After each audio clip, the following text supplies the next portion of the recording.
So now we're on Daf Pei Vav Amud Beis. Now we said that the second oil of the first harvest is equal to the first oil of the second harvest. Shovin? Could that be possible? Amrat Rishon Limenorah Vashar Limenachos. Every time we got to the first of the harvest, whether it's first of the first of the second, first of the third, the Mishnah constantly repeats itself that is dedicated for menorah. So how can you tell me? How can the Mishnah now establish that the second oil of the first harvest is equal to the first oil of the second harvest, whereas the second oil of the first harvest is completely disqualified from the menorah, as opposed to the first oil of the second harvest, which is dedicated for the menorah? Omer of Nachbar Yitzchak, my shovin, we have to reinterpret the word shovin lemenachos. They're all equal insofar as they're only accessible and kosher lemenachos.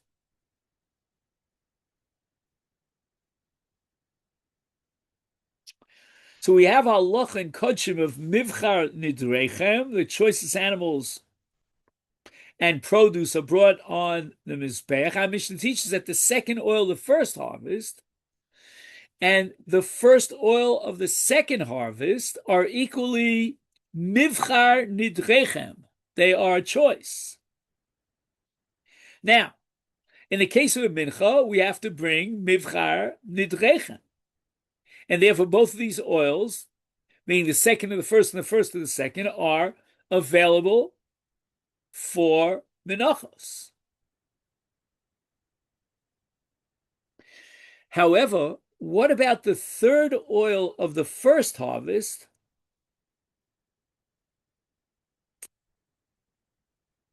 And the first oil of the second harvest, he should bring the first oil of the second harvest. Because now we have gradations of mivchar, and the first oil of the second harvest has more of a mivchar nidrechem than the third oil of the first harvest. The second oil of the first harvest is the same level of mivchar as the first oil of the second harvest. However, none of these oils, whether it be the second of the first, or the first of the second, are qualified for the menorah. But that can't be, because how do we fit that into the Mishnah?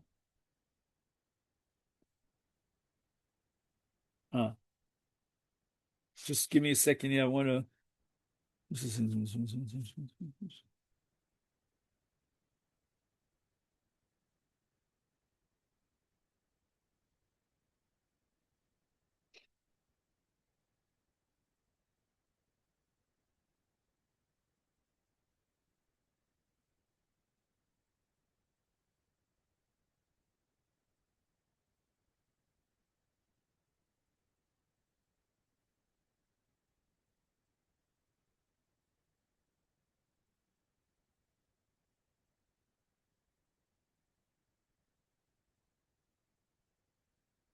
Okay, I didn't find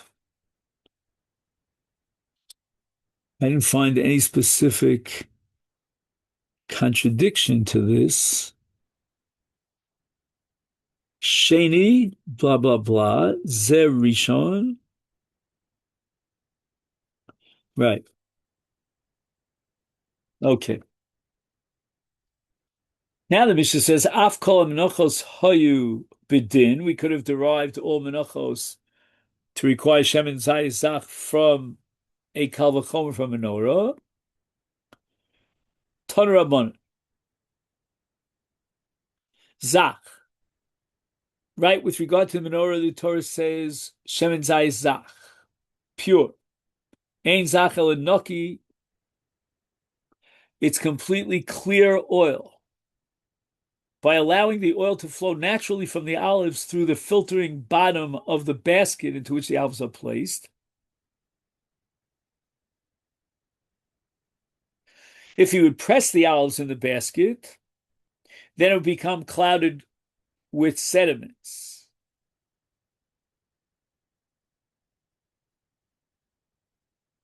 And the Tanakama holds that as long as the oil is strained through the baskets without pressing, the purity requirement has been met.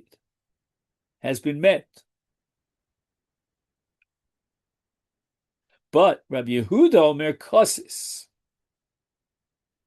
crushed olives, ein kosis ela kotush, pounded in a mortar. The word kosis, according to Rabbi Yehuda, adds another level of purity. The olives may not be ground with milestones prior to their placement in the baskets, because that would becloud the oil.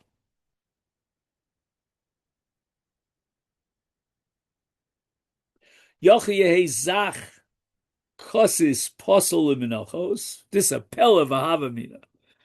Now we're going to posel kosis, which is the requirement with regard to the menorah. We're going to posel it for a Menachos.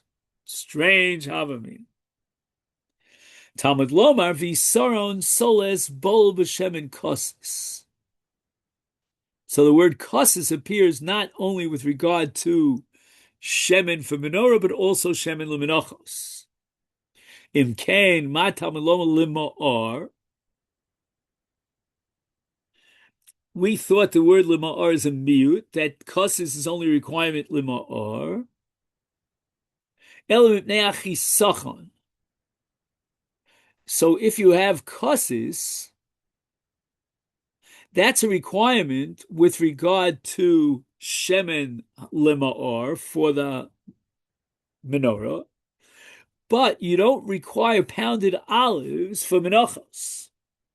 And that's with ne'achisachon. We want to spare the expense from the Jewish people by chisad Rabbi Elazar, Torah chasal b'mono shel Yisra.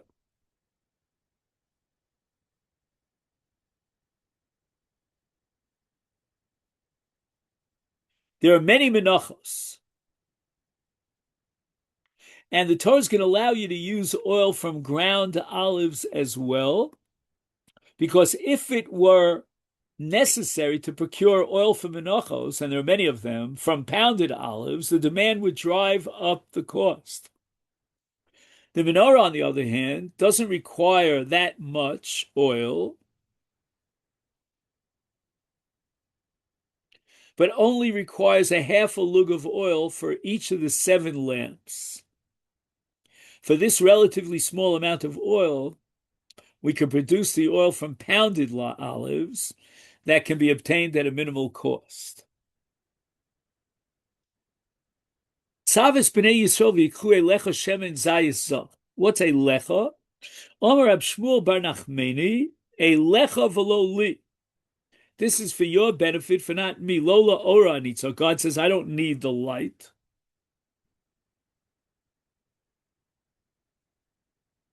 Oil from menorah is taken from the Trumas Halishka. A lecha cannot teach us that privately owned oil must be used or may be used. So a lecha is extraneous, and it's available for exegesis. It teaches that the menorah's light is for the sake of the Jews, to demonstrate God's love for them. The Hashras Hashchina. But that's not for God's sake, namely light in the Heichal, since he has no need for light. Shulchan b'tzafon u'menorah b'daram. The Shulchan was on the north side of the Heichal. The menorah was on the south side. That's why in the Beis HaKnesses we always light Chanukah candles on the south side. Omer Rab Zika, Omer Rab Lazar, Lo la'achila nitzarek. God says, I don't need food. V'lo la'ora nitzarek. I don't need your light. So it would seem that the Shulchan, where they put the lechem upon him, that's for our benefit, and the menorah on the south side was also for our benefit. Vayas lebeis Halone shkufim atumim. All right, this is a pasuk in Melachim Aleph with regard to Shlomo Melech and the first bayis. He made for the bayis windows that were wide and narrow. Tana, shkufim mibachutz v'atumim mibifnim. They were wide on the outside and narrow in the inside. So the wide indicates lots of light, narrow indicates less light, and that's for the inside. Lola or nitzaka. Hashem says, I don't need your light. Ordinarily, to maximize the illuminating capacity of a window in a thick stone wall, one constructs the inside of the window opening wider than the outside. Okay, that's the physics of it. Anyway. Next. Michutza parochas haedus biol moed.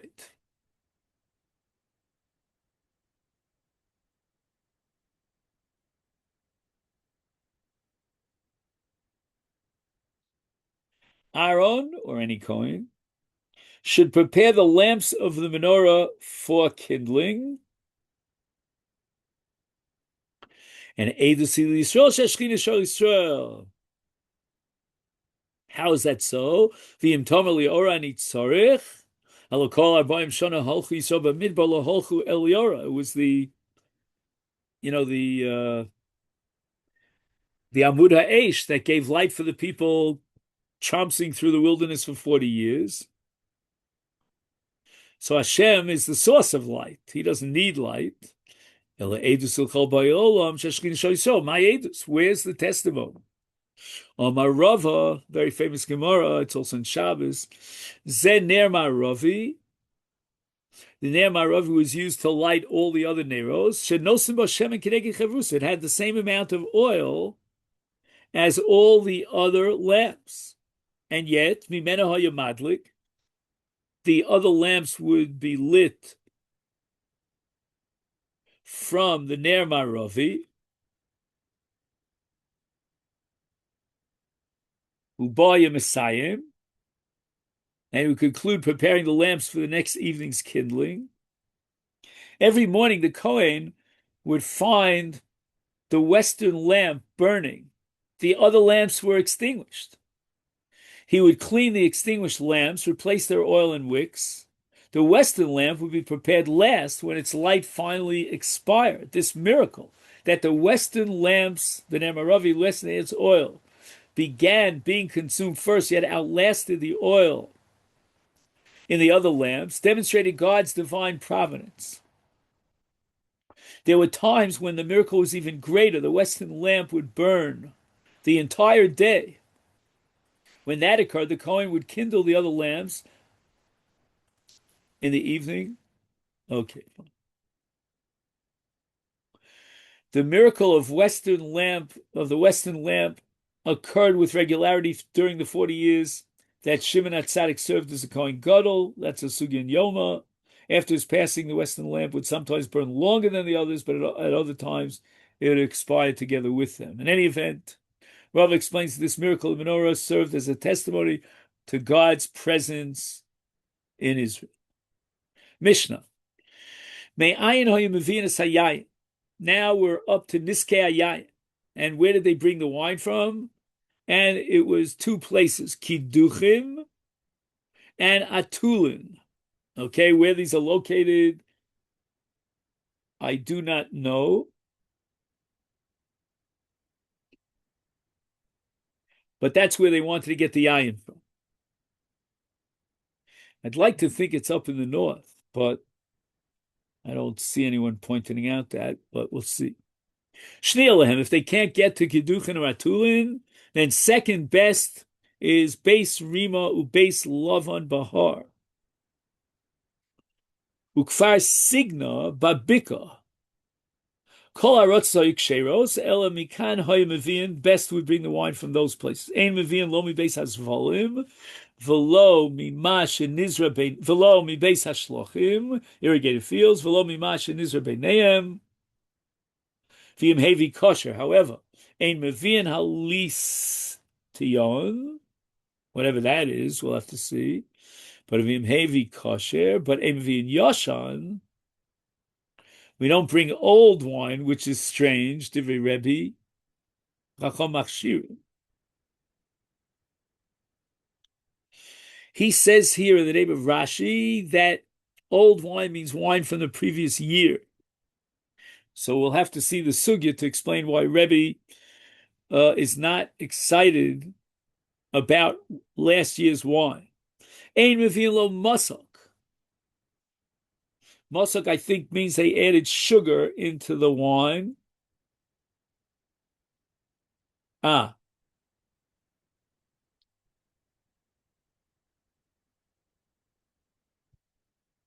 Just 1 second.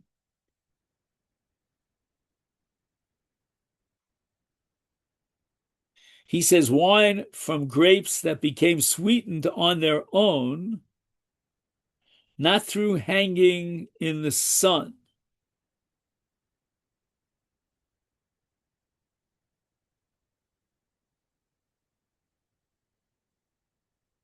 So I'm not sure because there's something called yain canditon, but I don't see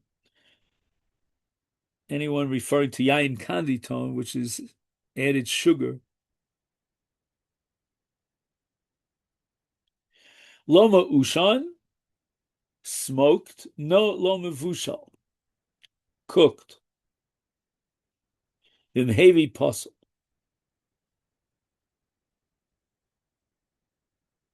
Wine produced from bitter grapes that are smoked or cooked are puzzle, is puzzle.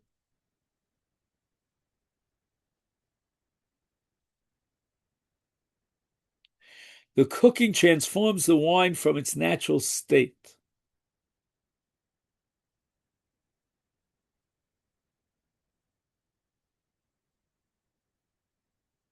Now, from here on, I did not get a chance to open a dictionary. So, Steve, maybe you could help me with this. Because the Mishnah says, Ein meviim min adolios, which he quotes a word here in English that I'm not familiar with. Okay, this is vines that are suspended on trellises. Would you know what trellises are? Maybe those branches or something? I don't know. Elamina roglios, but from trailing vines. So not suspended on trellises, but trailing vines. Let's see if he explains it. Wine full of libations for Nisuch should come from vines that trail along the ground. Vines that trail along the ground, that's called rogolios. Miloshan regel, vines that grow between people's feet. Since these vines are close to the ground and its nutrients, they yield the choicest grapes. Wine from vines that hang on trellises, on the other hand, should not be used for nesachim, since their fruits are inferior. So we don't want to use wine from vines that hang on trellises. I have a feeling because it hangs on the trellis, therefore doesn't really enjoy the benefit of the nutrients on the ground. Umina kromim havudim, cultivated vineyards. What's wrong with that? Cultivated means that twice annually the owner digs around the roots of the vines, loosens the soil there in order to improve their aeration and irrigation.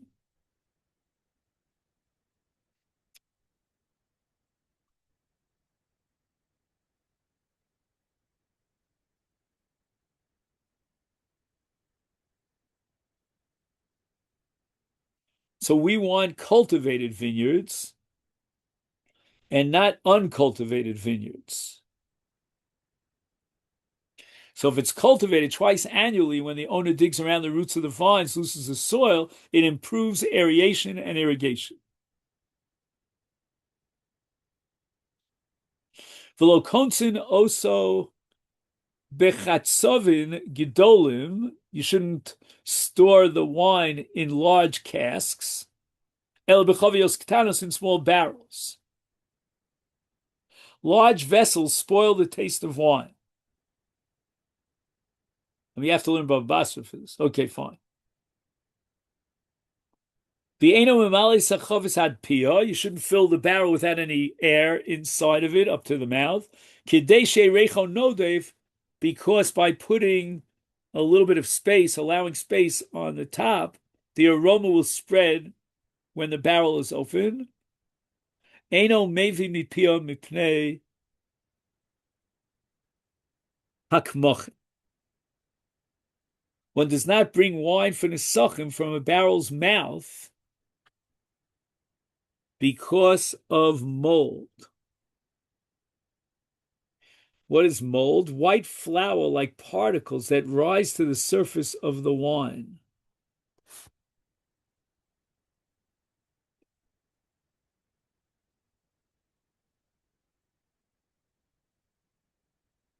Okay, I see we went over time, so we'll stop here, even though we're halfway through the Mishnah, but different types of, sediments and wines and how to produce the wine for Nesachim.